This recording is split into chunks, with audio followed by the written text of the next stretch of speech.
মুখ্যমন্ত্ৰী হিমন্ত বিশ্ব শৰ্মাৰ বিৰুদ্ধে পুনৰ সৰব সাংসদ গৌৰৱ গগৈ মন্ত্ৰী হিচাপে প্ৰতিটো বিভাগতে ব্যৰ্থ হিমন্ত বিশ্ব শৰ্মা কংগ্ৰেছৰ ভিতৰ চোৱাৰ খবৰ ৰখাতকৈ পৰেশ বৰুৱাৰ বোমাৰ খবৰ ৰাখক মুখ্যমন্ত্ৰীয়ে নাজিৰাত দল সংগঠনৰ সম্বৰ্ধনা গ্ৰহণ কৰি মন্তব্য যোৰহাটৰ সাংসদগৰাকীৰ উল্লেখযোগ্য যে নাজিৰা আৰু শিমলুগুৰি পৌৰসভাৰ পদেন সদস্য হিচাপে শপত গ্ৰহণ কৰে গৌৰৱ গগৈয়ে নাজিৰাত উষ্ম আদৰণি সাংসদগৰাকী এই জয় নাজিৰা শিৱসাগৰ যোৰহাট আৰু অসমৰ জয় বুলি অভিহিত কৰি ৰাজ্যক কৃতজ্ঞতা জ্ঞাপন কৰিলে গৌৰৱ গগৈয়ে হিতেশ্বৰ শইকীয়া আৰু পিতৃ তৰুণ গগৈৰ আদৰ্শৰে কাম কৰি যাম বুলি প্ৰতিজ্ঞাবদ্ধ সাংসদ গৌৰৱ গগৈ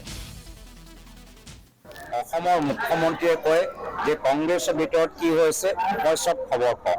কিন্তু দুখৰ কথা যে তেওঁ আলফা পৰেশ বৰুৱাৰ যোগেদি কি কাম কৰি আছে এইখিনি খবৰ তেওঁৰ ওচৰত নাই